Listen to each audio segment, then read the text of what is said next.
Well, there's only 5 days left to the Major League Baseball season. And so it's getting crazy out there. We're going to talk about the National League and how that may lay out. The American League is still way up for grabs. A lot to go over on Arnie's Fantasy World of Sports this morning. Good morning, everybody. I listened to Lenny's show. I couldn't log in. I was in the car, Lenny. But it was really good. I liked how you went through the Brewers being hot. I want to sort of pick up and ride that one for just a moment. When Christian Yelich goes out, 2 weeks ago, how many of us looked at the schedule, looked at the Brewers, the composition of their team, and thought so much for Milwaukee in 2019? I have to admit, I was one of those. I really was. I didn't think the Brewers really had much of a chance going forward without their hero, best player, whatever you want to call him. Last night, they won their, 18th out of 20th game. Of their last 20, they've won 18. And there's really no one player coming to the forefront. It's the whole clan. It's the whole group. Last night, Lorenzo Cain, who's hitting only .255 for the season, he's batting in an uncharacteristic 7th slot in the order. He gets 3 hits. Marcus Thames gets 2 hits. Braun, let me back up. Thames hit his 24th home run. Ryan Braun, oft injured, oft on the bench, but here of late, playing a regular role. He goes 1 for 2. He walked. He drove in 4 runs. Keston Hiura, his 19th homer. I know he won't be Rookie of the Year, but when you put this cast of rookie, injured player, cast-offs, whatever you want to call them, the Brewers, they just keep winning. At the trade deadline, remember Jordan Lyles and how he was struggling in the month of July for Pittsburgh? Started off the year really well. Jordan Lyles struggles, had 4 or 5 consecutive, just really bad outings for the Pirates. I'm sure they were thinking, we're glad to get rid of him. Milwaukee hurting for starting pitching. They make the trade. He gets his 12th win last night. He goes 5 innings, 2 earned runs, 6 strikeouts. The bullpen from the 6th inning on only gave up 2 hits, no runs. The Brewers beat the Reds last night 9-2. And as I look at their schedule, first look at the standings and the wild card. In the National League, Washington now leads the Brewers by only 1 game. Everyone else is eliminated. So it's a matter of Washington and Milwaukee fighting it out, right? Well, not so fast. Because Milwaukee only trails St. Louis by a game and a half for the division. So what am I saying? The way Milwaukee's played, winners of 6 in a row, 9 of 10, 18 of 20. And you look at their schedule as we get into the last few days of the season. They're playing Cincinnati today. They play Colorado over the weekend in Colorado. And we know the Rockies have a devil of a time pitching, a devil of a time winning. Would it be a shocker to see the Brewers not lose? No, it really wouldn't. And today against Cincinnati, they throw Anderson, who's one of their better pitchers. Looking at Friday, going to Colorado. They've not yet announced their rotation for the weekend. I do know the Cubs and Cardinals are playing. I do know the Cubs have been on a skid. Don't think the Cubs don't want to win those games. That's their rival. If they can create some havoc for the Cardinals, all the more power. That's what they're thinking to doing that. So it's going to come down to, look, the Nationals play, here you go, the Nationals play against Cleveland. It's a weird schedule. We talked about it. So the Nationals are not a lock for the number one wild card. They could play on the road in the wild card, or they could play at home. Everybody's within a game and a half of each other, and there are 4 games to play. St. Louis, again, has those 3 games to close out with the Cubs at home, and maybe that's the plus. They are at home. The Indians play at Chicago today, Savali and Dylan Cease. Then they go to Washington to play 3 games. Plesac will be pitching on Friday for the Indians. Plutko is pitching on Saturday for the Indians. And Clevenger scheduled to close out the season in Washington. Now, we talked about Washington. What do they do with their pitching? Well, they don't have a lock yet. I mean, they're locked into a wild card. I guess the question is, do they want to try to host a wild card game? Scherzer's scheduled to pitch Sunday. We'll just have to see how it goes, right? Interesting. All the different scenarios that are going on out there in the wild card land, you know. So let's take a look at the American League situation.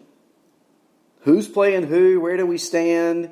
All of that. Looking at the wild card, you've got Oakland now leading Tampa by a half game. They're 95-63. Tampa 95-64. And Tampa leads Cleveland by a game and a half. Cleveland 93-65. Cleveland's elimination number is 3. So a combination of Tampa wins, we'll say Oakland too. Tampa wins and Cleveland losses totaling 3. Cleveland's out. Is today's game against the White Sox big? You bet your bippy it's big. If Cleveland loses today to the White Sox, and they did last night. Last night, you know, let's go back to Tuesday. Jose Ramirez back in the lineup, 7 RBIs. But last night, the White Sox 8, the Tribe 3.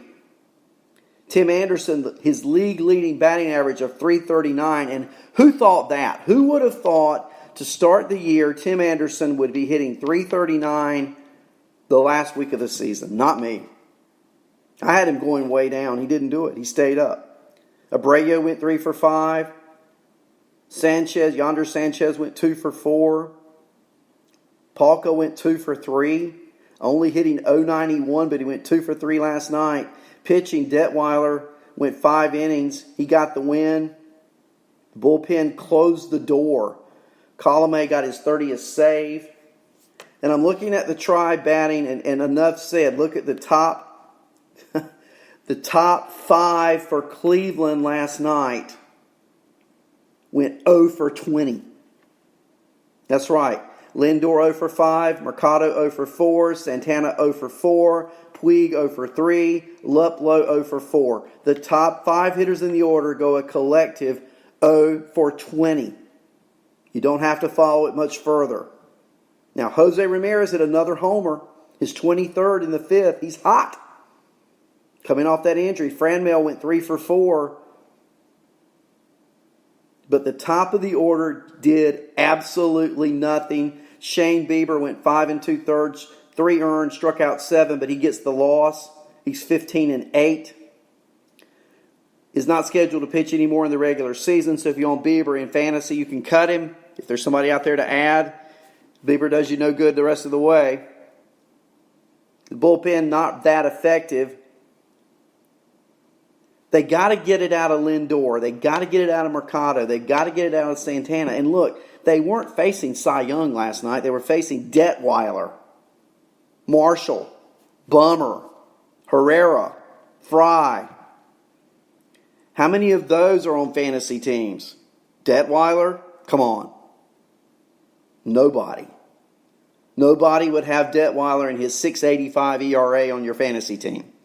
Yet in reality, he causes the top 5 hitters for Cleveland to go a collective 0 for 20 last night.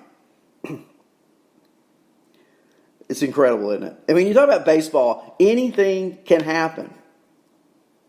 The Rays, how about Charlie Morton? Let's hear it for Charlie Morton. Did you look at his line? Did you watch his game? He was totally dominant against the New York Yankees last night at home. He went 6 innings. He improved to 16-6. In the 6 innings, he only gave up 1 hit. Yankee hitters had 1 hit all night. They were shut out for only the second time this year. It was a game Tampa had to win, and they did.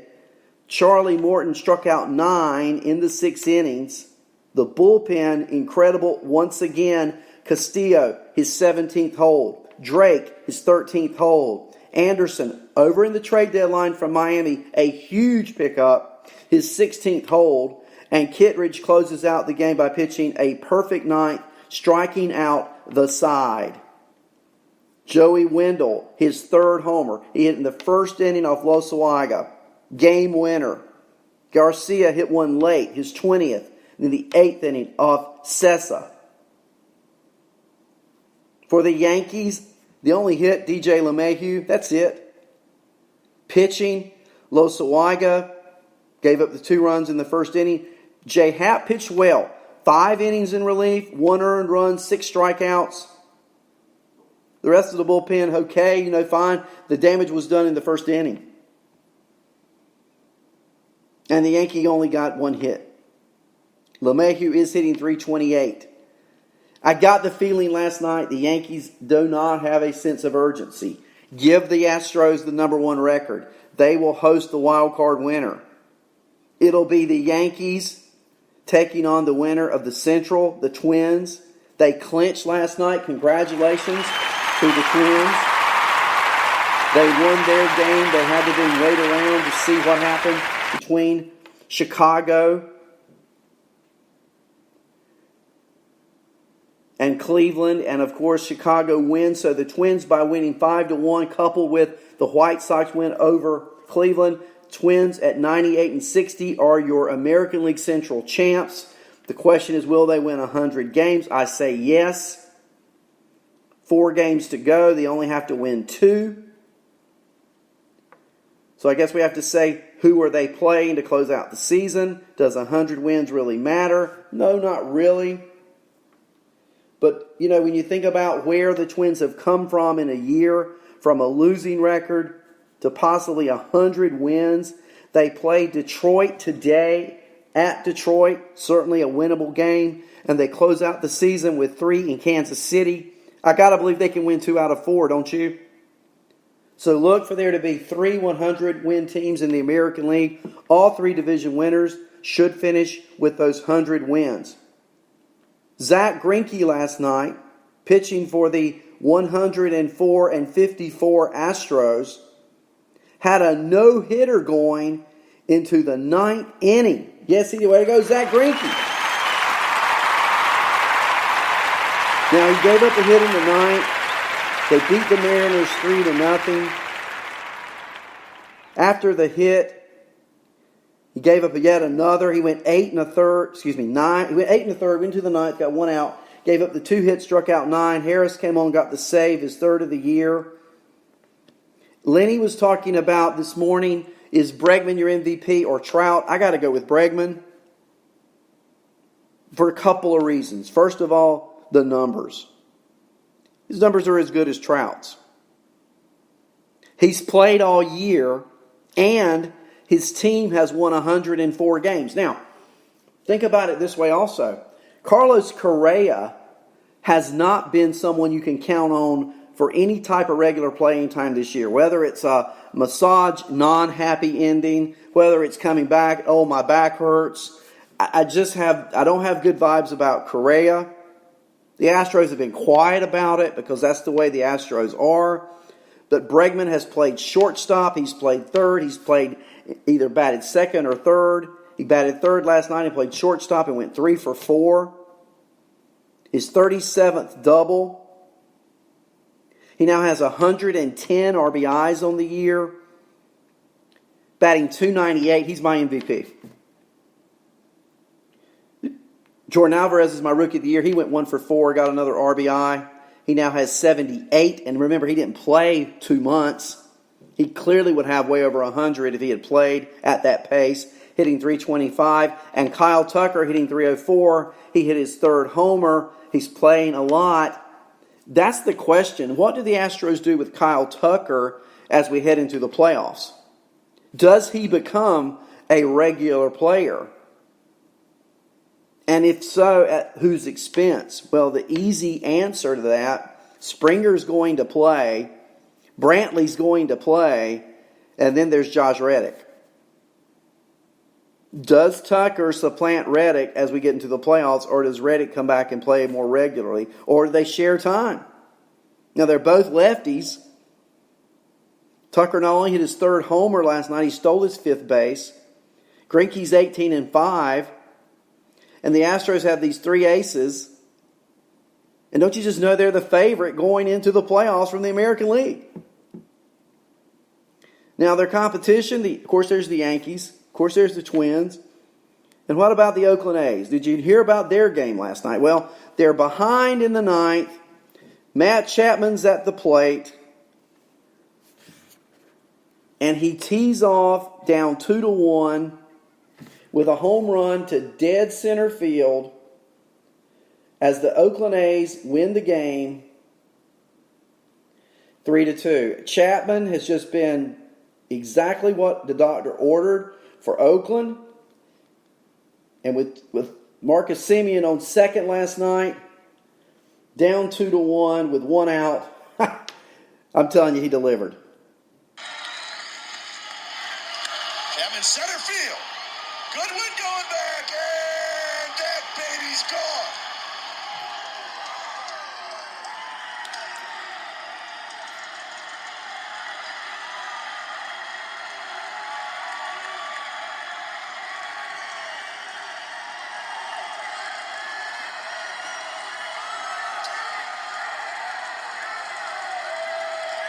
So the hit the A's have been waiting for comes with a ball that was crushed to straightaway center field over the trees. A 2-run shot. A's have the lead. And they went on to go to that win 3-2. Oakland just finds ways to win the games, And you look at the box score. Chapman hit the 2-run homer. Look, they had 12 hits on the night, so they left a lot of people on base. Pender went 2 for 5, Profar 2 for 4, Olsen 2 for 4, Laureano 1 for 3. Semien hit his 43rd double, Laureano his 23rd homer. The home run you just heard about from Chapman was number 35. He now has 89 RBIs. The pitching, really good. Montas, pitching for Oakland. That's right, you heard me. He had been suspended, Frankie Montas. He pitched last night. Now, he can't pitch in the postseason. Okay? But last night he pitched 6 innings, gave up 1 earned, and struck out 6 in a game that the A's had to win. And Frankie Montas, his first start coming back off suspension, was phenomenal.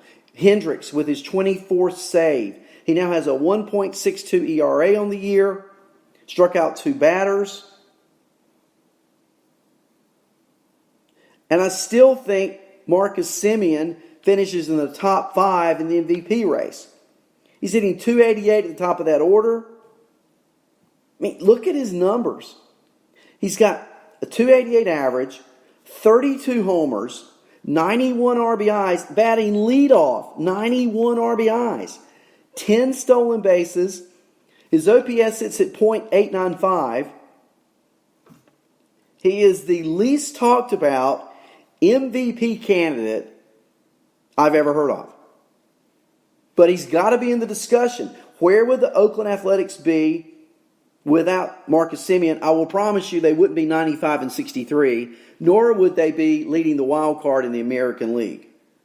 So now as we look at what did happen, what's about to happen, let's talk about the A's first. Okay, they play Seattle tonight.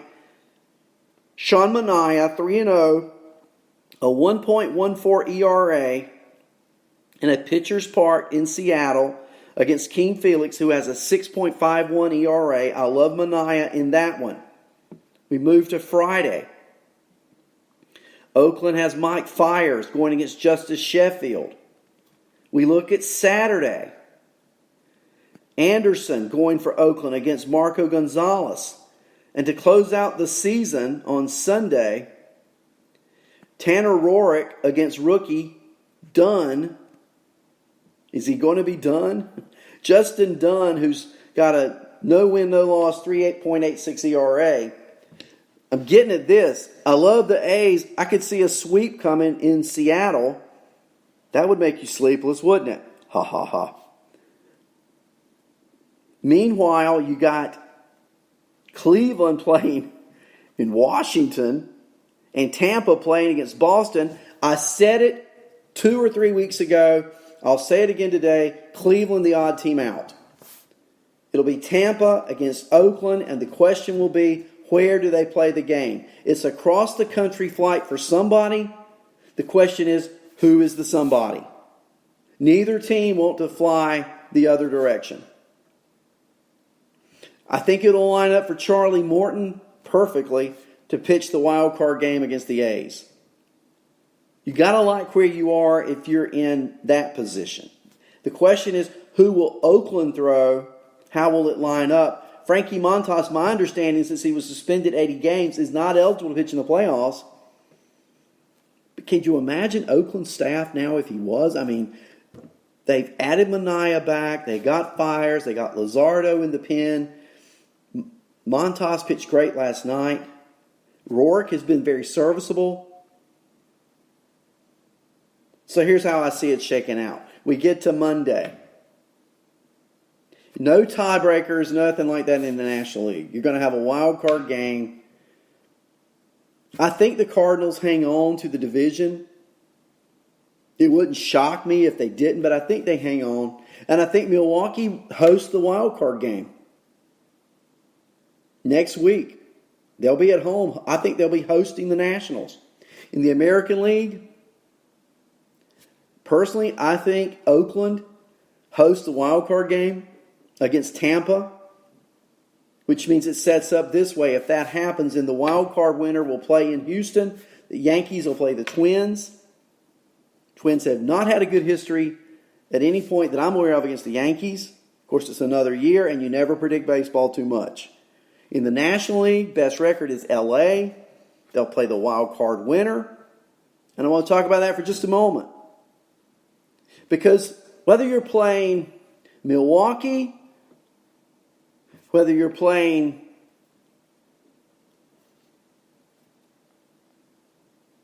Washington, or whether you're playing St. Louis. Look, over the last 10, St. Louis 7-3. Now I know they've lost their last 2. 7-3. Over the last 10, Washington 7-3, winners of 4 in a row. Over the last 10, Milwaukee 9-1, winners of 6 in a row. My point being, the Dodgers will be playing a team that is hot. And wild card teams have got to have a little chip on their shoulder thinking we're playing with house money. Do you really want to beat LA playing that wild card team?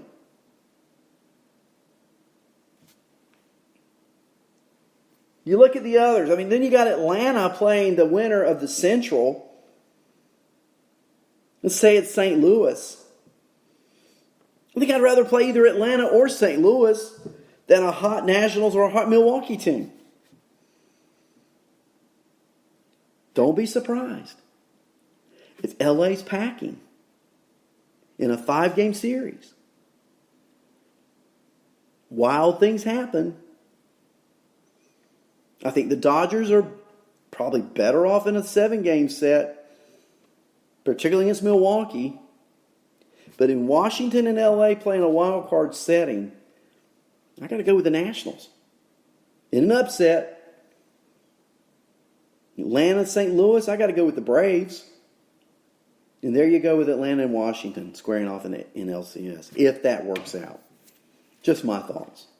American League, Yankees beat the Twins. I think the Astros win, and it's the Astros and Yankees in the American League. So those are my final 4. Let's see how it goes. I don't know. Could I be wrong? Of course.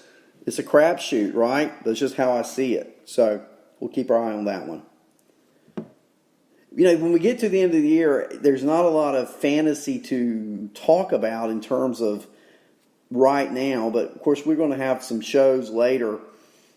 And I want to talk about off-season. But I want to talk about a few players who have really played well this year and what their fantasy value may be for 2019. How about Eugenio Suarez? How many of us own Eugenio Suarez? Yeah, we did. I know Andrea Lamont owned him, and I know she was very distraught with him early in the year, but how about the last 2 months, Andrea? Suarez went 2 for 3 last night, a solo homer, his 49th.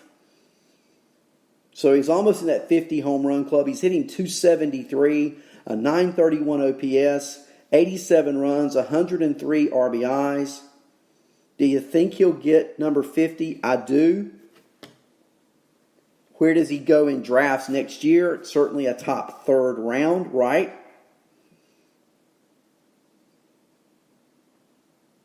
Talked about Frankie Montas. Where does he go next year? That's a good arm. Mookie Betts, out of the lineup Wednesday against the Rangers. Foot soreness. My question is, why play him at all? I mean, the Red Sox are not going anywhere. They're eliminated. He's hurt. Can't you see them shutting him down just like the Phillies should shut down Realmuto? Baez is done for the season. Carlos Correa was out again against the Mariners. I am out on Carlos Correa. Ronald Acuna is done for the regular season.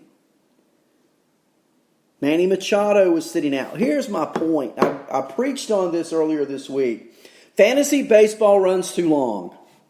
When you're in a league where players of the nature of Ronald Acuna, Carlos Correa, Javier Baez, Mookie Betts, Mike Trout, when those caliber players are not even playing the last 2 weeks of the year, it's not truly representative of a good fantasy team. You could have had a great fantasy team all year, had those players on your team, and now you have no players on your team.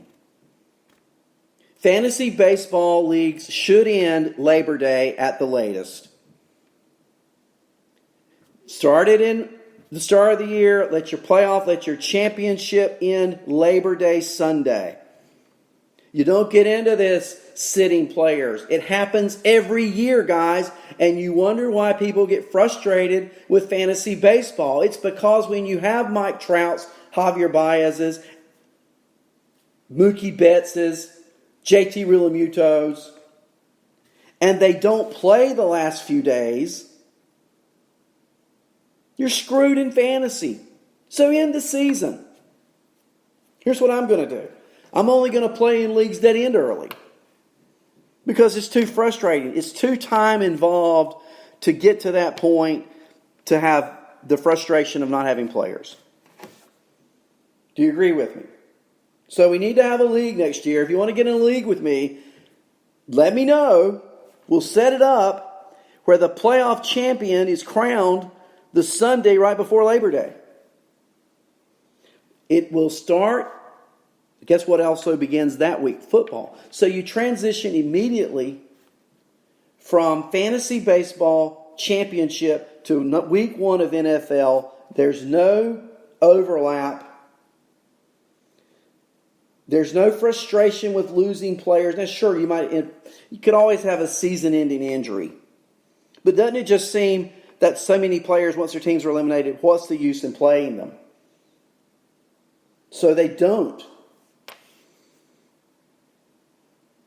And when they don't, you don't have them. And you wind up cutting players that you drafted early rounds for what? Look at the junk that's on the waiver wire this time of year. And if you're in a league where rosters are frozen when teams are eliminated, how frustrating is that? Just my thoughts. Just my editorial. Guys, let's look at our schedule today. Chappie has football chat at 7 scheduled for tonight. Fantasy Fisticuffs at 11. That's our schedule for today. Thank you for listening and being with me on Arnie's Fantasy World of Sports.